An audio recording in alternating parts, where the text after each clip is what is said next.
Here's my approach to hyperkalemia. Did you know that 90% of potassium is in the intracellular space? The remaining 2% is in the extracellular space. This large intracellular to extracellular gradient determines the cell voltage and explains why disorders in plasma potassium give rise to manifestations in excitable tissues such as the heart and the nervous system. Normal potassium level is defined as a serum potassium of 3.5 to 5. Hyperkalemia is defined as a serum potassium level of at least 5. A potassium level of more than 6 can cause fatal arrhythmias. Maintenance of total body potassium content is primarily the job of the kidneys, with a small contribution by the GI tract. Hyperkalemia is most commonly encountered in patients with decreased kidney function. The normal kidney can secrete a large amount of potassium, making hyperkalemia uncommon in the absence of kidney disease. There are 4 causes of hyperkalemia. This includes pseudo-hyperkalemia, potassium excess, extracellular shift, and extracellular release. A 45-year-old man presents to the outpatient clinic for a routine follow-up. He has no chronic medical conditions and feels well overall. During the visit, routine blood work is conducted. Just before the blood draw, the patient was observed clenching his fist repeatedly, as he stated it helped make the veins more prominent. Physical exam is unremarkable, and his EKG shows normal sinus rhythm. Labs show a sodium of 138, potassium 5.8, bicarbonate 24, BUN 12, and a creatinine of 0.8. Which of the following is the most likely cause of his elevated potassium? Early renal dysfunction, rhabdomyolysis, pseudo-hyperkalemia, hypoaldosteronism, or the use of potassium-sparing diuretic? The correct answer is C, pseudo-hyperkalemia from fist clenching. Pseudo-hyperkalemia can occur when patients repeatedly clench their fists during blood draws.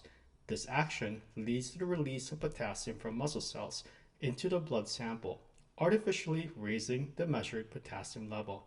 In this case, the elevated potassium is likely due to muscle cell release rather than a true hyperkalemia, as evidenced by the patient's lack of symptoms and a normal EKG. To avoid pseudo-hyperkalemia, patients should relax their hands during venipuncture, and confirmatory testing can be performed if needed.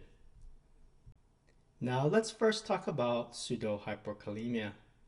When dealing with hyperkalemia, one of the first things to think about is pseudo-hyperkalemia. Pseudo-hyperkalemia, an artifact of measurement, occurs due to mechanical release of potassium from cells during phlebotomy or specimen processing. Fist clenching, application of a tight-fitting tourniquet, or use of a small bore needles during phlebotomy can all cause pseudo-hyperkalemia. Once we have confirmed that the patient truly has hyperkalemia, I will consider 3 main categories that can cause it, with the first category being potassium excess. In a patient with hyperkalemia, we have to ask ourselves if there is an increase in potassium intake. Is the patient eating food high in potassium, such as potatoes, tomatoes, and bananas? Keep in mind that if the patient has normal kidney function, high potassium intake is an uncommon cause of hyperkalemia because normal renal function can typically manage the potassium load. However, in patients with advanced chronic kidney disease, the eGFR is significantly reduced, meaning fewer nephrons are available to handle the potassium load effectively. Now let's talk about extracellular shift. We have to ask ourselves, is the hyperkalemia the result of a cellular shift? Did you know that shifting of as little as 2% of potassium from the intracellular space to the extracellular space can double the plasma potassium concentration? Insulin and catecholamines are key regulators of potassium distribution within the body. Following a meal, for instance, insulin release not only helps to regulate plasma glucose levels, but also facilitates the movement of potassium into cells. This cellular shift allows the kidneys time to excrete the dietary potassium load, ultimately helping to maintain total body potassium balance. In patients with insulin deficiency, there's less cellular shift into the cells, resulting in hyperkalemia. Here's a 24-year-old male is brought to the ED by his friend after a marathon training session. He reports feeling exhausted and his urine has turned a dark brown color. He complains of severe muscle pain and cramping. He has no prior medical history and is not taking any medications. On exam, he appears dehydrated, blood pressure low at 100/60, heart rate high at 110, and afebrile. Lab shows a sodium of 136, a potassium at 6, bicarb at 18, BUN 24, creatinine 1.4, and CK of 22,000. Urinalysis shows a dark brown urine, positive for heme, but without RBC on microscopy. Which of the following is the most likely cause of this patient's hyperkalemia? Heat stroke, acute renal failure, rhabdomyolysis, hypoaldosteronism, or adrenal insufficiency? The correct answer is rhabdomyolysis. Rhabdomyolysis is the most likely cause of hyperkalemia in this patient, given his history of intense physical exertion, muscle pain, dark-colored urine, and a markedly high CK level. Rhabdomyolysis involves the breakdown of muscle cells, releasing intracellular potassium, myoglobin, and other contents into the bloodstream. The released potassium contributes to hyperkalemia, while the myoglobin in the urine can cause acute kidney injury, especially in the context of dehydration. The presence of heme in the urine without red blood cells indicates myoglobinuria, further supporting rhabdomyolysis as the diagnosis. Hyperkalemia frequently occurs in diseases that can cause tissue injury, such as rhabdomyolysis, trauma, massive hemolysis, and tumor lysis. Order a CK and if elevated, suspect rhabdomyolysis. Order LDH and if elevated, suspect tumor lysis syndrome or hemolysis. Metabolic acidosis can cause a shift of potassium from cells, causing hyperkalemia, as hydrogen ions move into the cell due to the accumulation of ammonium chloride or hydrogen chloride. Electrical neutrality is maintained by shifting the potassium out of the cell, causing the hyperkalemia. The fourth cause of hyperkalemia is extracellular release. One or more of three abnormalities should be considered in hyperkalemic patients with impaired renal excretion of potassium. This includes decreased distal delivery of sodium, mineralocorticoid deficiency, and abnormal cortical collecting tubule function. Potassium is usually freely filtered across the glomerulus and then mostly reabsorbed in the proximal tubule and thick ascending limb. Potassium secretion begins in the distal convoluted tubule and increases in magnitude into the collecting duct. Tubular secretion is the component of potassium handling that varies and is regulated according to physiologic needs. In acute kidney injury, the rapid decline in glomerular filtration rate and reduction in functioning nephron mass lead to decreased distal potassium secretion. Hyperkalemia is a frequent problem when oliguria is present, since the reduction in distal delivery of sodium and water further impairs potassium secretion.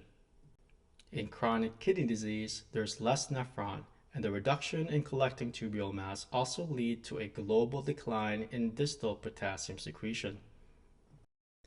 Decreased mineralocorticoid levels or activity due to disturbances in the renin-angiotensin-aldosterone system will also impair renal potassium secretion. Such disturbances can be the result of diseases or medications.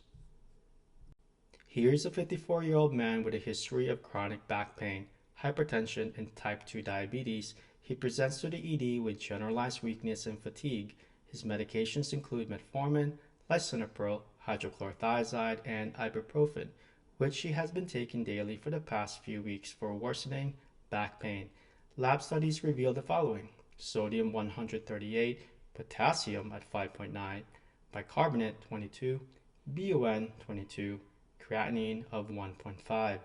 Which of the following medications is most likely causing the hyperkalemia? In this case, the following medications likely the cause of his hyperkalemia, and this includes lisinopril, which is an ACE inhibitor, and ibuprofen, which is an NSAID. Both are known to cause hyperkalemia. Non-steroidal anti-inflammatory drugs, NSAIDs, can cause hyperkalemia by suppressing renin release and reducing delivery of sodium to the distal nephron. Calcineurin inhibitors impair potassium secretion by suppressing renin release and by direct tubular effects. And beta-1 and to a lesser extent beta-2 receptor blockade can also result in a hyporenemic state.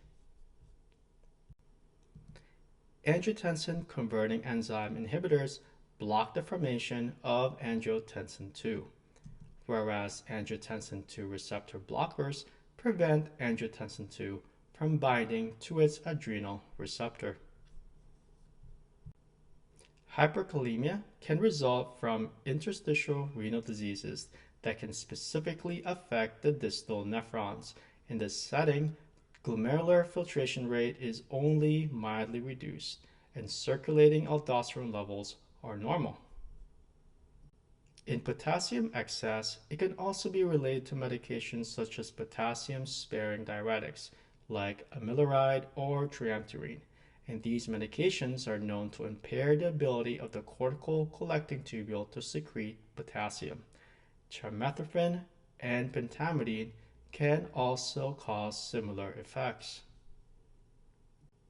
Spironolactone and eplerenone compete with aldosterone at the level of the mineralocorticoid receptor and can result in hyperkalemia. Hyperkalemia is often asymptomatic in its clinical presentation. However, neuromuscular symptoms may occur, including paresthesias and fasciculations in both the arms and the legs. In cases of severe hyperkalemia, ascending paralysis may develop, potentially leading to flaccid quadriplegia. Typically, the trunk, head, and respiratory muscles are spared, making respiratory failure rare. Serum potassium of more than 7 is significant and may result in cardiac arrhythmias like AV block and ventricular fibrillation, muscle weakness, and decrease in deep tendon reflexes. If you feel like the specimen is hemolyzed, repeat the serum potassium to ensure that the initial sample was not hemolyzed.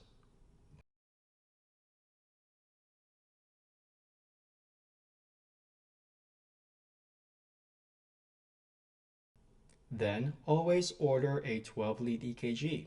Hyperkalemia has depolarizing effects on the heart that are manifested by changes in the EKG. Although the correlation between EKG findings and the degree of hyperkalemia may be variable, peak T-wave often begins with mild to moderate elevations of potassium between 5.5 and 7.0 and tends to persist with more severe hyperkalemia. As potassium levels increase above 7 to 8, P-wave amplitude decreases and the QRS complex widens. With potassium levels above 9 to 10, the waveform will become sinusoidal and cardiac arrest may follow. The treatment of hyperkalemia depends on the magnitude of increase in the plasma potassium concentration and the presence or absence of EKG changes or neuromuscular symptoms. In hyperkalemic emergency, the patient will require immediate management. The treatment is directed at stabilizing the cardiac membrane if there are EKG changes, shifting potassium into the cells, and then removing potassium from the body. Here's a 54-year-old man with a history of CKD secondary to hypertension. He's brought to the ED after complaining of generalized weakness and palpitations. He reports no chest pain, shortness of breath, or recent illness. His current medications include amlodipine and furosemide, but he recently stopped taking his furosemide due to muscle cramps. Sodium is 140, potassium at 7.1, chloride 102, bicarbonate 18, BUN 45, and creatinine 4. Which of the following is the most appropriate initial management for this patient's hyperkalemia?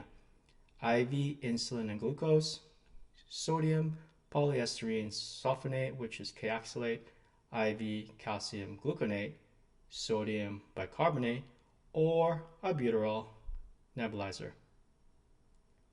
The correct answer is calcium gluconate. The patient has elevated serum potassium with a peak T waves on EKG, which is consistent with a hyperkalemic emergency. Calcium gluconate is the first-line therapy for hyperkalemic emergencies since it stabilizes the cardiac cell membrane against potassium-induced depolarization.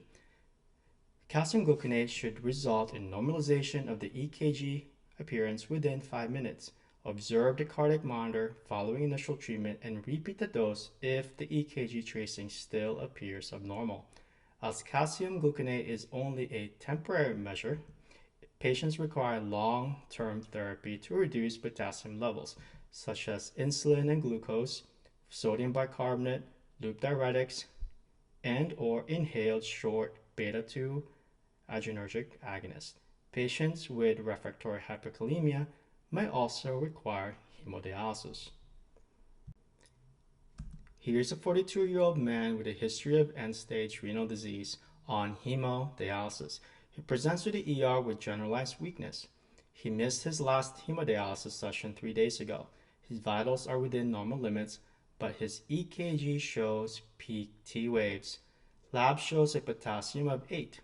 IV calcium gluconate is administered and emergent hemodialysis is scheduled in 2 hours.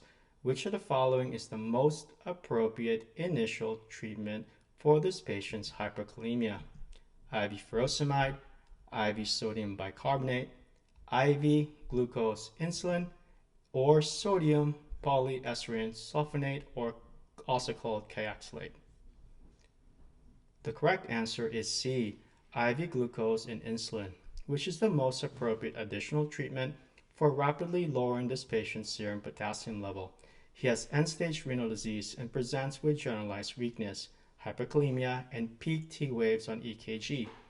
IV calcium gluconate stabilizes the myocardium by lowering the threshold potential and is usually administered acutely to decrease the risk of arrhythmias. However, calcium does not have any effect on serum potassium levels. The appropriate treatment for reducing serum potassium quickly in this patient with end-stage renal disease and hyperkalemia is both insulin and glucose, given IV to rapidly shift potassium intracellularly. Insulin effectively drives potassium into cells by increasing the activity of the sodium-potassium ATPase pump in the skeletal muscle. Glucose is given to counteract the potential hypoglycemia associated with insulin therapy. The effects of calcium gluconate, insulin, and glucose, as well as inhaled short-acting beta-2 adrenergic nebulizers on serum potassium are only temporary. Repeat doses may be required while waiting for interventions to remove the potassium from the body to take effect. Definitive treatment of severe hyperkalemia unrelated to reversible transcellular shift must include the removal of potassium from the body.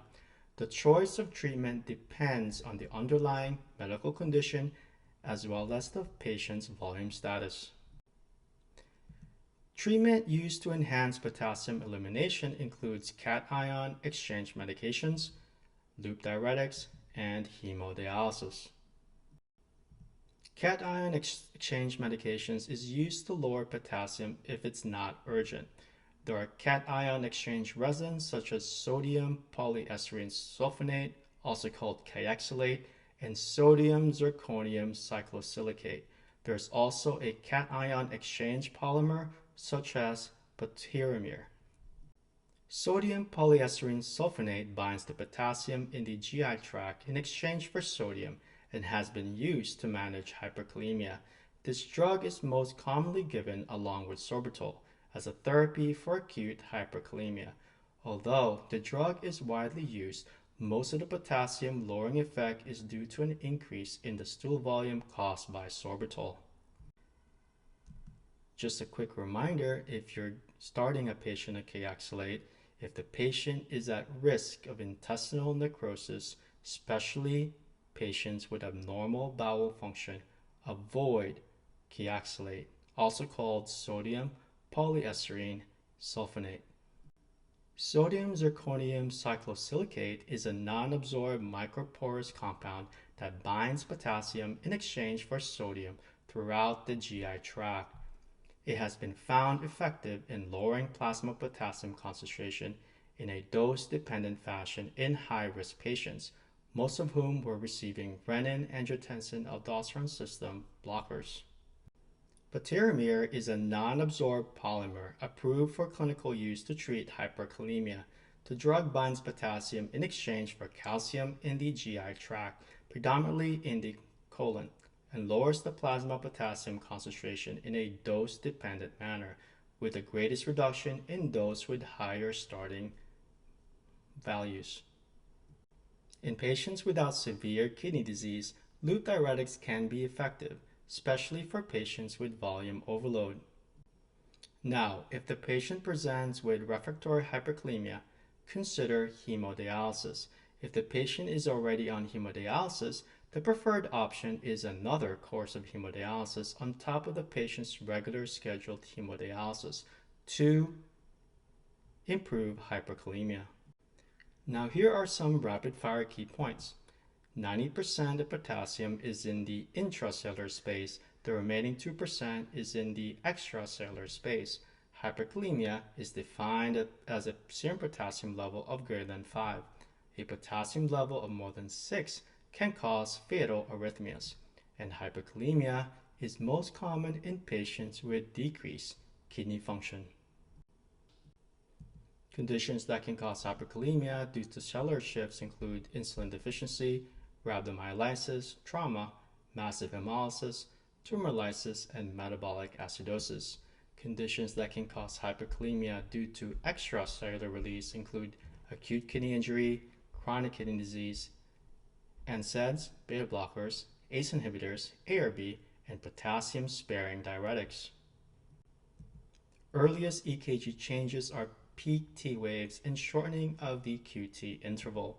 As hyperkalemia progresses, the PR interval is prolonged. A loss of P waves occur, and eventual widening of the QRS complexes is seen with a sine wave pattern that may proceed asystole. Treatments to lower potassium includes calcium gluconate, beta agonist, bicarbonate, insulin plus glucose, cation exchange medication, diuretics, and dialysis. If hyperkalemia is associated with EKG changes or there's arrhythmias, order IV calcium gluconate first to stabilize the myocardium.